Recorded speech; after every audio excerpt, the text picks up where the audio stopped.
Welcome back to the Y.E.S Fitness Longevity Podcast, where we give you insight on how to get fit, feel younger, and live better. Today we have a very special guest, Janet Schwartz. She has been hanging around with us for over 20 years now. Yes. 20 years. She is our longest standing client, and obviously she's going to have some good things to say about us because she's been here a long time. But I want you to hear some of her story as to why she came here. And over the span of 20 years, we all know our lives change, our challenges change, things that we look to gain from our fitness program changes, and the things that we gain from our fitness program changes. And Janet has gone through the gauntlet, and she certainly has defeated many obstacles. So let's just start off with thanks for coming on board with us today. My pleasure. I appreciate you taking a little time for us. You've done a lot of stuff for us over the years. And hopefully today we can inspire maybe one person to start to move better. That would be fabulous. Whether it's with us or somebody else, just one person. Just get moving. Just get moving. Absolutely. Absolutely. Right. So way back when, 1998. I don't even remember what month it is now because we didn't keep very good records back then. People, so I think when, it was in the summer. I think it was in the summer. I could probably find out because we do have those records. But people always say, Chris, when did you open? I don't know when I opened. I really honestly don't know the day I opened. All of a sudden we were open. I think it was sometime in March, but I really have no idea. So we never really celebrated the exact day when we opened, whatever it is. So if you can kind of remember what you were thinking about and why you came on board here. Well, I can remember. And at that time, I was doing aerobics with the town. Mm-hmm. And that was good. And I would go, I think it was just once a week. Might have been twice, don't remember. Mm-hmm. And that was good. And I enjoyed that. But I needed something a little more. Now, a friend that I had done aerobics with, shout out to Sandy, had started with you. Mm-hmm. And so she said, I think you should try this. I said, okay. So she dragged me along and I enjoyed myself. I had a good time. And not only that, I started something that I hadn't always done. And that was I met people that I was exercising with that I knew from other aspects of my life in town. Mm-hmm. And relationships started growing. So I was really feeling good physically and also emotionally. And then on top of it all, my husband started. That's with amazing. us. That's just amazing right there. To get your husband moving is Right. You're a saint. Well, he wasn't going to do aerobics with me. No. And we walked together. We always walked together all over town.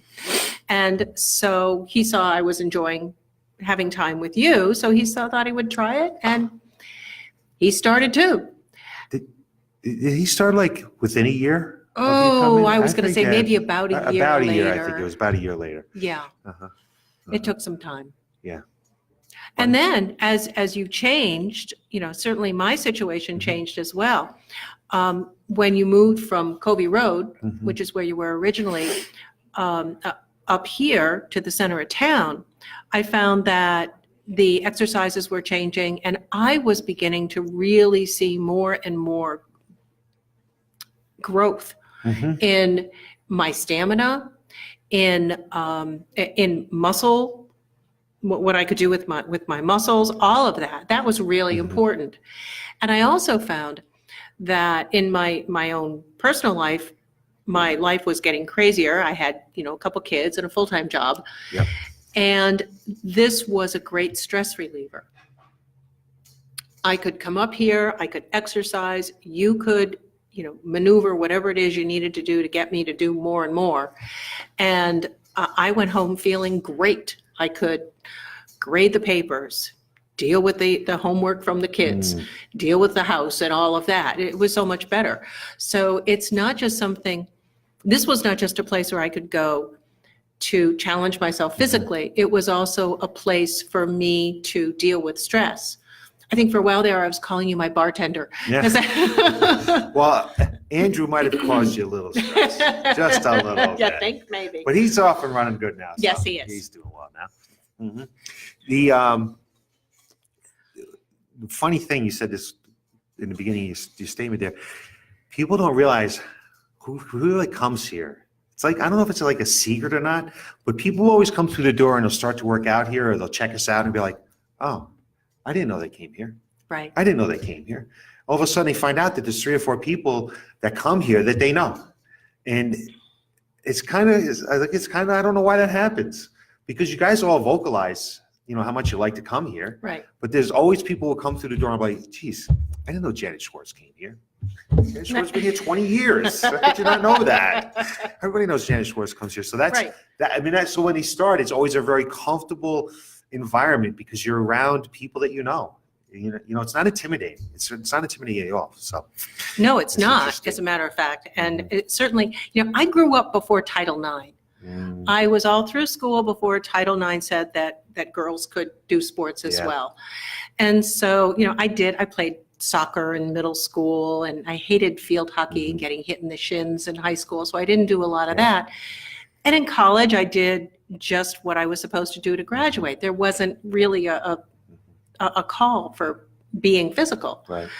And so there are many people my age in this situation, but I remember this was one of the things that we did. You remember when I won the Bristol Mum Race? Yeah, Yes. yeah. In my category, in my Her age category. category.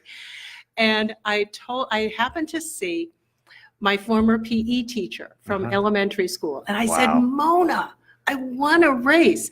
And she looked at me after I talked to her, and she said, so what took you so long? I said, no, the bottom line is I'm doing it. That's the important thing now. And you weren't training for the race. No, You just went and ran a race. right. It's not Somebody like you say, said- oh, I'm gonna. Yeah, somebody said, well, why don't you do it? I Yeah. said, sure, okay, all right, yeah. Yeah. And running, no, I would work out on the elliptical. Yeah. That was that was all I did. Right. Mhm.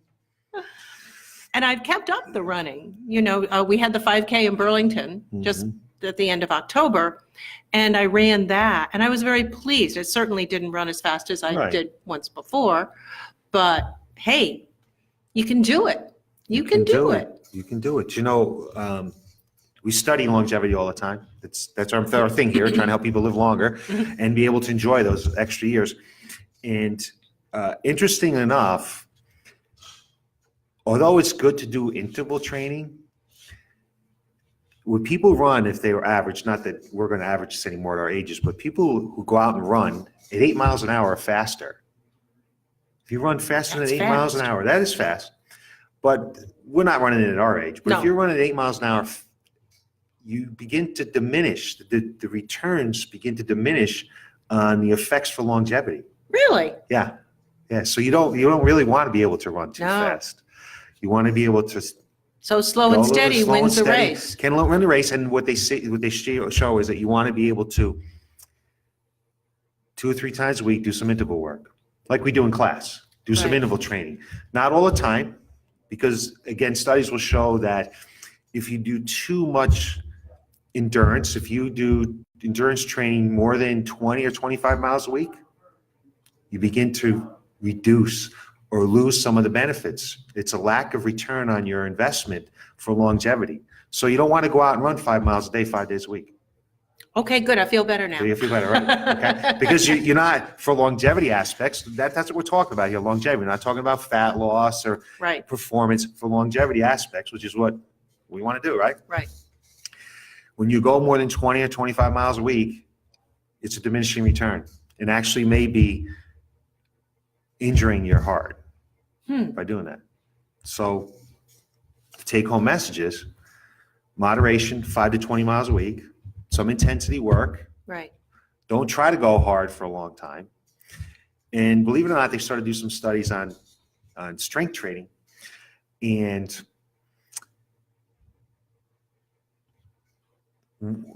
although people who lift weights, they did stuff on powerlifting and squatting and deadlifting. Although lifting weights is a great thing, and they're going to live longer than someone who doesn't lift weights, the people who are the strongest are not the people with the best longevity. So you don't want to be the fastest. You don't Right. want to run the longest. You don't be the strongest to get the biggest benefits for longevity. That's great, and that's what you can do, especially You can do. for us. Absolutely, Us because older people A little older. over 65, Over shall we say. 65 now. I'm Yeah. not quite there yet. But which is really very exciting because all this work that you've done over the last 20 years, we've Yeah. come here, you've worked hard, but you don't come here 6 days a week. Right. You know, we're lifting some weights, which is good. You've done some aerobic benefits. It is really what you want to do to be able to preserve the telomeres, to be able to live longer. Yeah, And I so- feel good. That's the bottom line. Mhm. You know, just feeling good so that I want to do what it is that I need to do, whether it's exercising or working with Main Street Community Foundation and the Burlington Community Fund, or just family, you know, feeling good, doing what I'm doing. Now, I don't know if this is just because we're getting older, so we don't look at it like this or not, but to me, you don't look like you're 65, you don't look like you're 60, you know, but yet you are. Right. And that's because of exercise. That is definitely because of exercise. So in that topic of longevity there, they see now that strength training actually reverses, not just slows, it reverses the aging process in some genes. Really? Yes. I could go for So that. yeah. So strength training is super important. But just in general, when you see people exercise, they just look younger. They do. They just look younger. And that's They because really they do. just really are younger than the chronological age.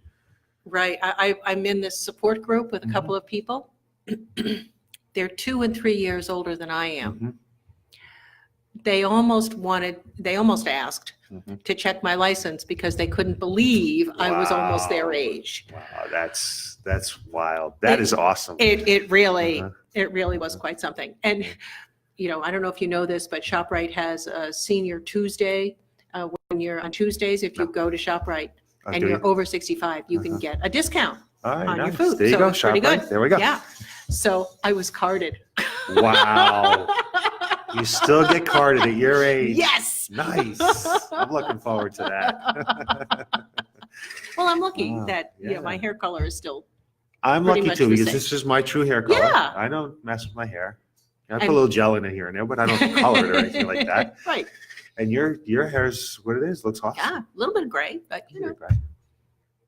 You know, they're finding just more and more about strength training. And not to say that when people come here, they don't work hard. They do work hard.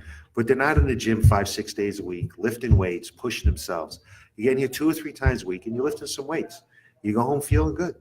Right? I think some people are afraid that they're going to bulk up if they lift weights, and that's not going to happen. It's Doesn't just not going to happen. I remember when I was teaching, there was one time when the kids were comparing muscles, and I said, "Oh yeah, you want to see mine?" And one boy looked at me and said, "Oh, teacher has muscles. What do we do? What's going to happen next?" It was adorable, but it's kind of surprised that I could have muscles and not look bulky. You know, he had no idea. Mm. So you're going to be able to pick up that 20-pound package of birdseed or whatever it is, Right. and not hurt your back. Mhm. Feel good about what you're doing. You'll be able to do whatever it is that you need to do with the strength training. The strength training, and you know, I have to say also, the strength training and not so much metabolic, but the strength training Mhm. reinforces posture. Yeah. And I think that's important as well. We do shrink when we get a little bit older, but if that posture is good, then I'm not going to be developing that round shoulderedness, and I'm not going to look like I'm. Could make you sit up taller now, Janet Schwartz. I'll tell you a story about posture and about shortening. And I'm sure Linda wouldn't mind. Linda's a client of ours, came here for a long time, osteoporosis. And after coming here for a little while, not only did her T-scores get better and improved her bone density, things like that, she got taller. Really? She got taller. And the doctor's like, you know, you got taller, Linda. And it was because of that, just posture, standing up, straightening up again, that she got taller again. That's I mean, fabulous. obviously, we know that, you know, the bones begin to get brittle, they get smaller, the disc in the back gets smaller. Oh, that's going to happen. We can't stop that I know of yet, at least. Right. But posture, with today's world, with computers and phones and driving and sitting and all that stuff. And I spent over 40 years hunched over grading papers, so being able to come here and work on correct form in strength training, my posture is improving. It's great. I know that people, not everybody, but people think, teachers teach for 4 or 5 hours a day, go home, they do nothing the rest of the time. Yeah. But I you wish. guys always, coming in here, I got to grade these papers, you're sitting at your desk all weekend and doing stuff like that. And the thought process is now is that 6 hours of uninterrupted sitting negates the hour of exercise that you did. Now, teachers, thank God, are up on their feet the whole time. Right. And they're walking around and things like that. But, you go home and you sit grade papers for 6 or 7 hours, whether it's at night or on a Saturday or Sunday, that's 6 hours of uninterrupted sitting negates an hour of exercise. So a lot of people, Well, they go to the gym in the morning, they say, oh, I went to the gym today, I worked out. And then they go sit in the car for an hour, going to Hartford, then they sit at their desk in Hartford for 8 hours, and they sit in the car for an hour, and then they sit down there and watch TV. Not saying that their hour was a waste, but you got to move, like we said at the beginning. Exactly. And I think that there's new information out just recently about how people have to get up and move, even if it's for 10 minutes, after a meal, during the day. Don't just front load the exercise, as you were Exactly. saying. Just parcel it out during the day and you'll be in better shape. Yeah. Yeah. And it's hard now. I understand this. It's really hard to go out at night when it's dark Right. and you don't want to walk. But I had some surgery this last February, and in one of the ways, and it was cold, so walking outside was not an option because it was lung surgery. But I walked up and down stairs. Wow. I was walking up and down stairs, and if I could go up twice and up and down twice, that was huge.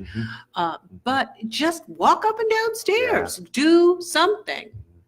Well, you're a pusher.